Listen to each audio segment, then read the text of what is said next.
but there's talk about everybody coming back together. What's the deal, Eazy? Basically, everybody is gonna be me, Ren, Ice Cube, and Yella, because we stay in free in '93, so we don't deal with Dre. Because you know where he came from, world-class record. You know, even when Dre and they was saying Dre and Eazy was beefing, Eazy stayed right here, Dre stayed right here. His backyard, the look in Dre's front. I think what people fail to realize is that the beef was between Dr. Dre and Eazy-E. Yeah. It never had anything to do with anybody else but those two. DJ Quik is actually who everyone thinks Dr. Dre is. Damn. That's wow. Yeah, so, a lot of people started chiming in and, they're going back and forth. They're both great producers. What really went down between Dr. Dre and Eazy-E? DJ Quik, Compton's most authentic voice and a close friend of Eazy-E, once suggested Dre was lucky Eazy didn't pull the trigger that day. More than just beef, Quik's statement hints at the deeper truth behind Dr. Dre's studio gangster image, an image Eazy-E had been calling out since the early 1990s. From real street roots to legendary production, Eazy and Quik lived the life Dre once walked away from. This is a tale of loyalty, betrayal, and West Coast history, the side Straight Outta Compton left behind. Let's dive in. The quote, "Dr. Dre lucky Eazy didn't shoot him that day," resurfaced from DJ Quik during an interview.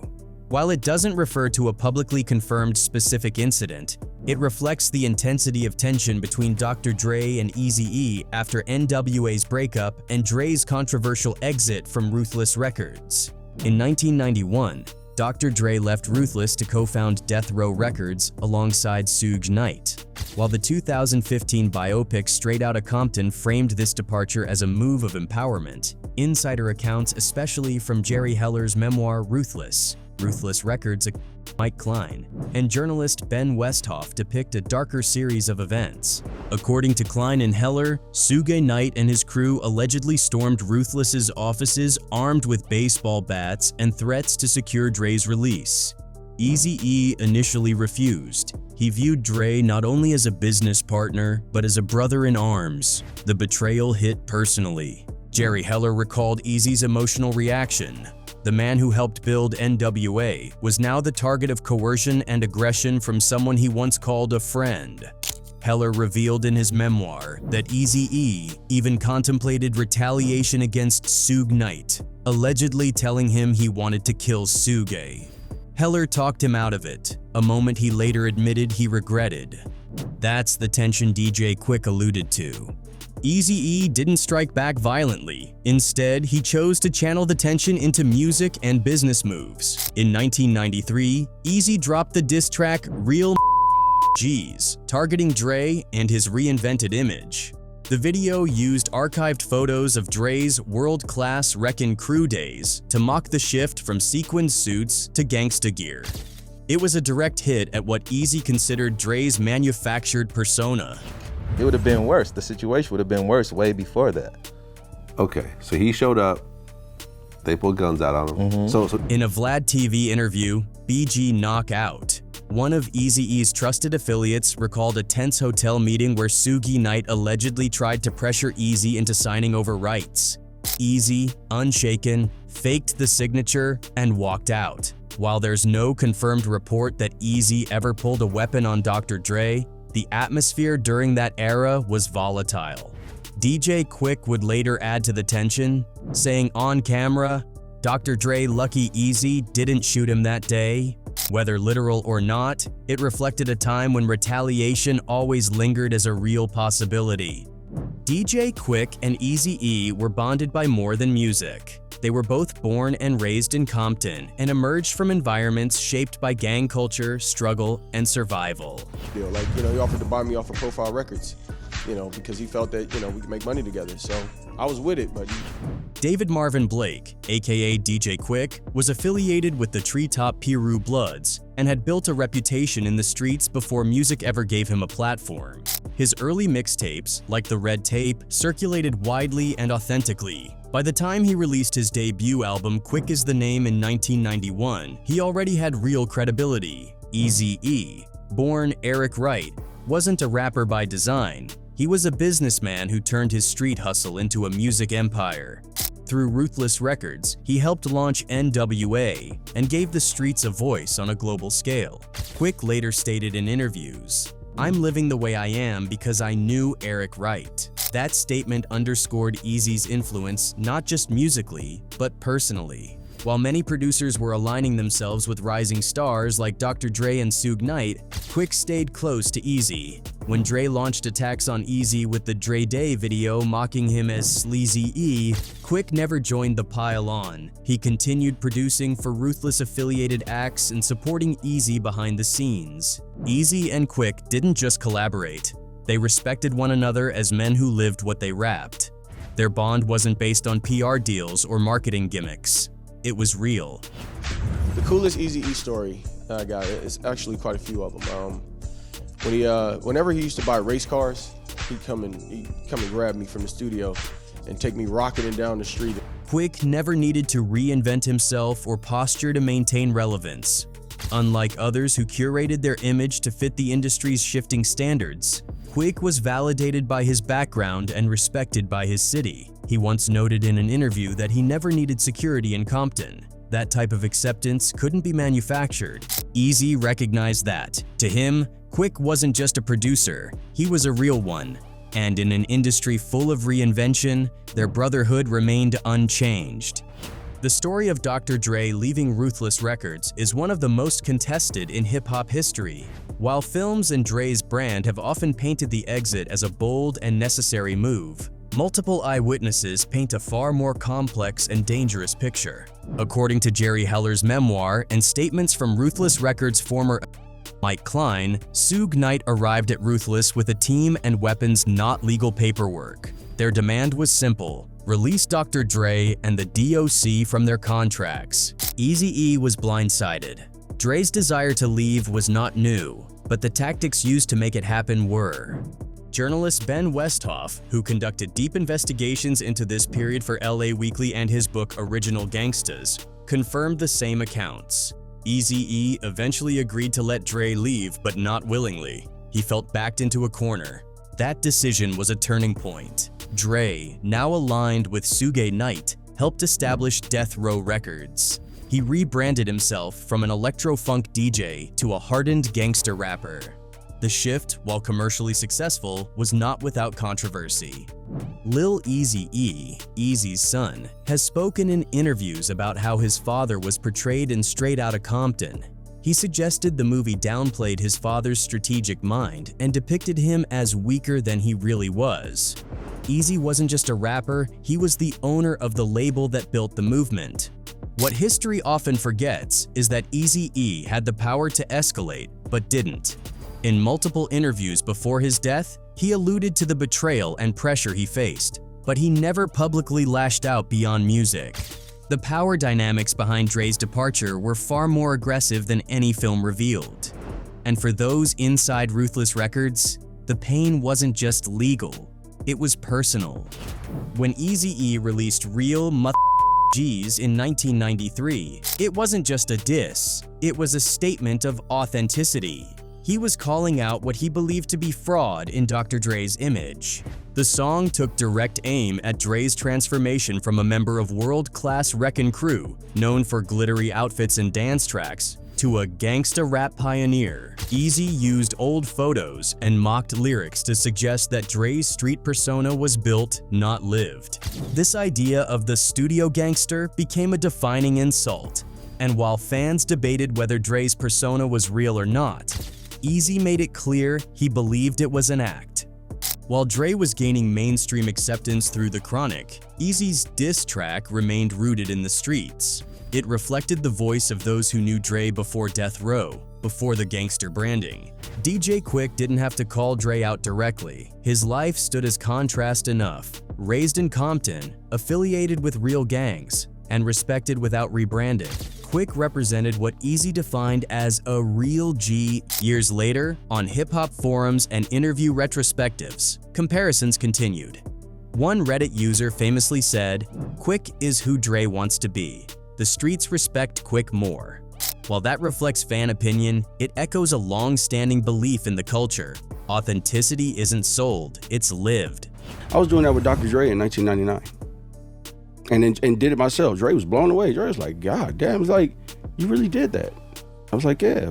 In the late 1990s, Dr. Dre tried to sign legendary lyricist Rakim to Aftermath Entertainment. The collaboration was highly anticipated, with expectations that it would yield a groundbreaking album. However, the partnership fell apart before it ever truly materialized. According to interviews from Rakim and others involved in the process, Dre wanted Rakim to lean into a harder, more aggressive narrative. This creative direction clashed with Rakim's lyrical style and personal ethics. He refused to promote a gangsta image that did not reflect his life. What I do is a little different from what Dre do, man. So, creative differences. Rakim explained in a later interview that he walked away from the deal because the expectations did not align with his truth. That decision reinforced a criticism that had been surfacing since the early 1990s. To critics like DJ Quik and to supporters of Eazy-E, it validated the idea that Dre's brand of gangsta rap was less organic and more market-driven.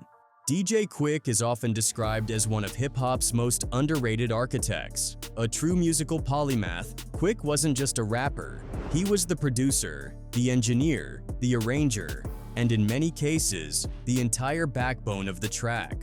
Born David Marvin Blake in Compton, California, DJ Quik's journey in hip-hop began with mixtapes distributed in his neighborhood.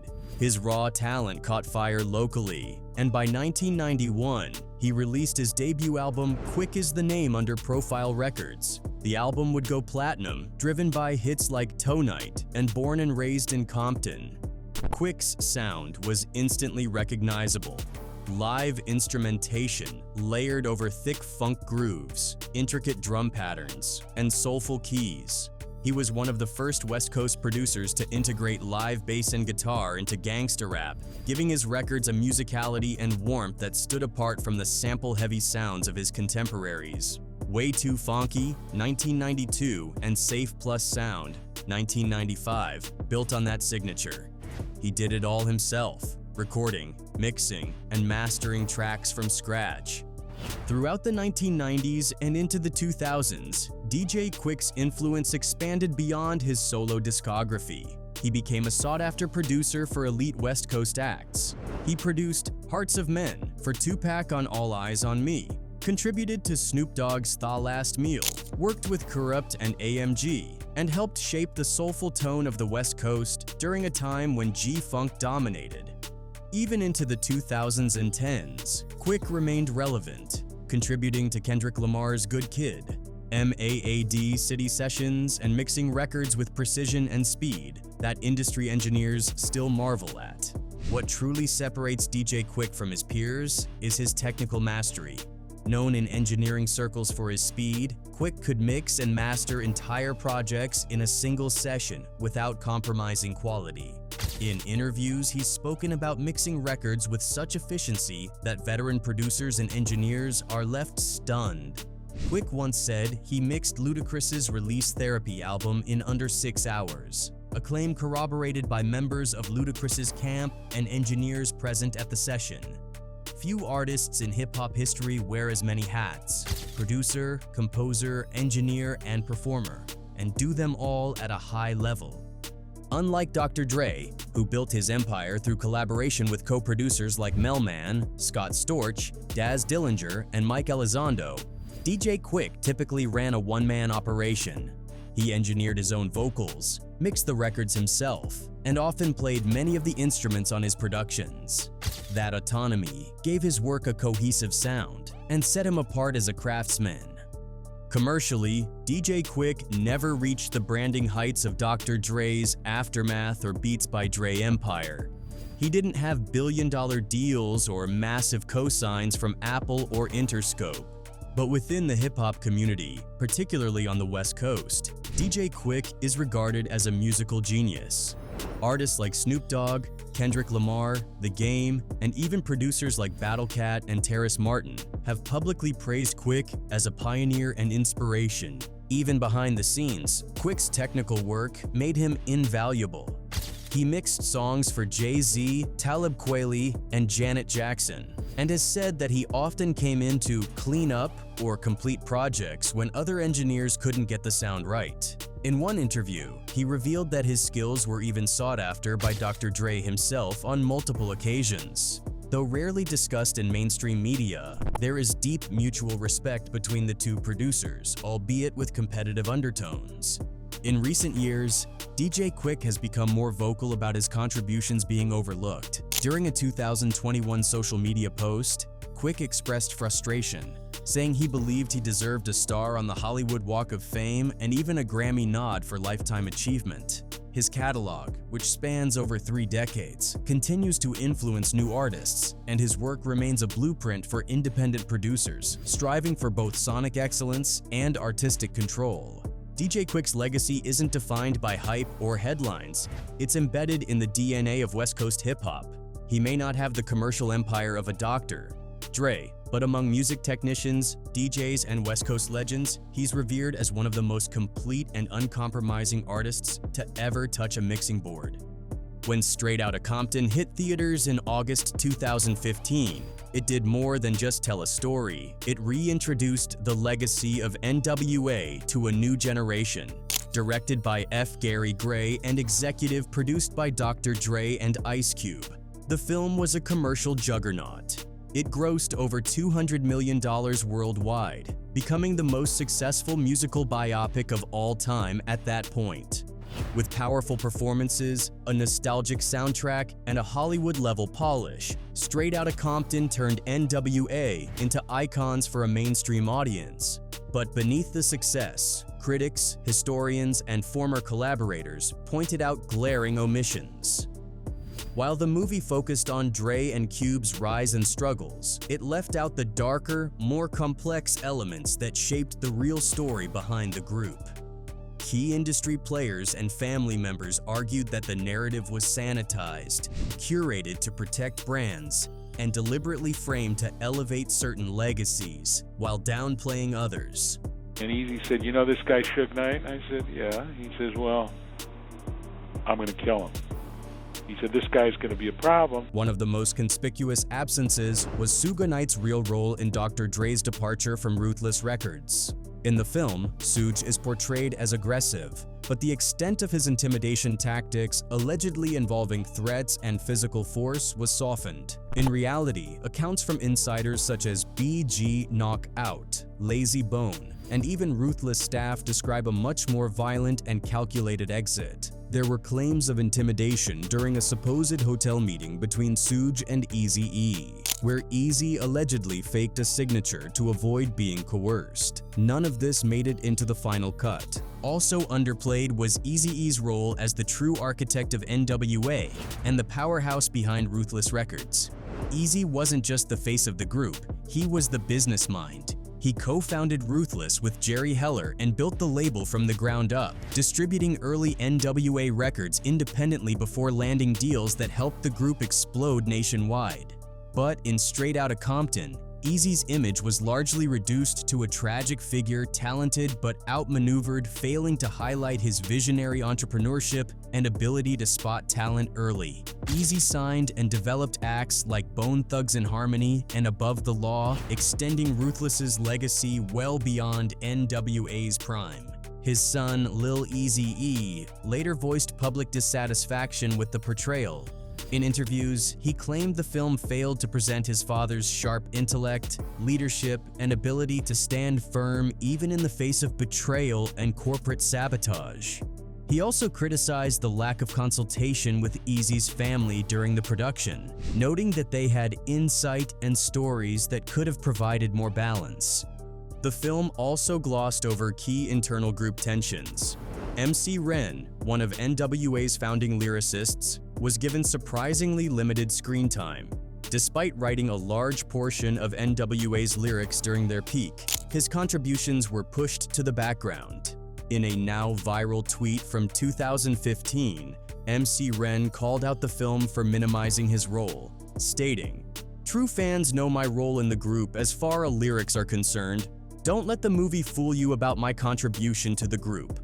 Critics like Ben Westhoff, author of original Gangsters, and Jeff Weiss, a music journalist with deep ties to West Coast hip-hop history, echoed these concerns. In detailed write-ups, they explained how the movie leaned heavily toward Dr. Dre and Ice Cube's narrative, largely omitting the voices of other important figures like DJ Yella, the DOC, and DJ Quik, who all had ties to Ruthless and played critical roles in the larger ecosystem. Jeff Weiss, writing for LA Weekly, also pointed out that the film glossed over Dre's controversial past, including documented allegations of violence toward women, particularly the incident involving journalist Dee Barnes. While Dre later publicly apologized for his behavior, Straight Outta Compton didn't address this at all, drawing criticism for historical revisionism. Moreover, the film's depiction of Jerry Heller, played by Paul Giamatti, stirred significant debate.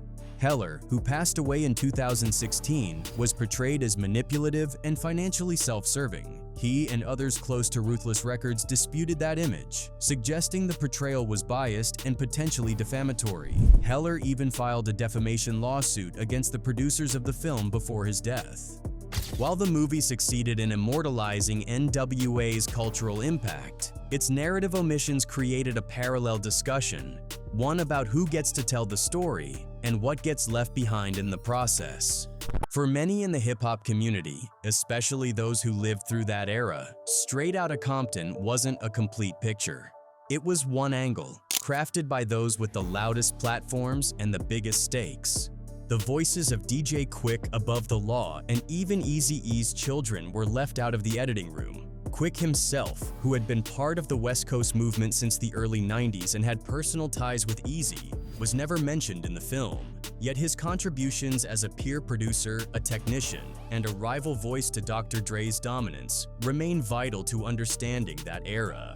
While Straight Outta Compton may have won the box office, the battle for legacy continues in podcasts, interviews, books, and resurfaced footage that tell the other side of the story unfiltered, raw, and often uncomfortable. Over the years, DJ Quik has continued to speak highly of Eazy-E. In interviews and public appearances, he has credited Eazy with giving him opportunities, showing him loyalty, and representing something real in an industry often filled with facades. Quik once described spending time at Eazy's mansion in Calabasas, saying it was more than just music. It was mentorship and brotherhood. He never joined the public attacks against Eazy and continued to honor his legacy long after his passing. While Dr. Dre built a global brand through beats, Apple, and film, Eazy's legacy lives on in stories passed through those who knew him. DJ Quik remains one of the few voices who never needed to clarify where he stood. To this day, Quik's respect for Eazy is remembered not just in sound bites, but in silence. Loyalty does not always need a spotlight, and to those who were really there, Eazy-E will always be the one who started it all.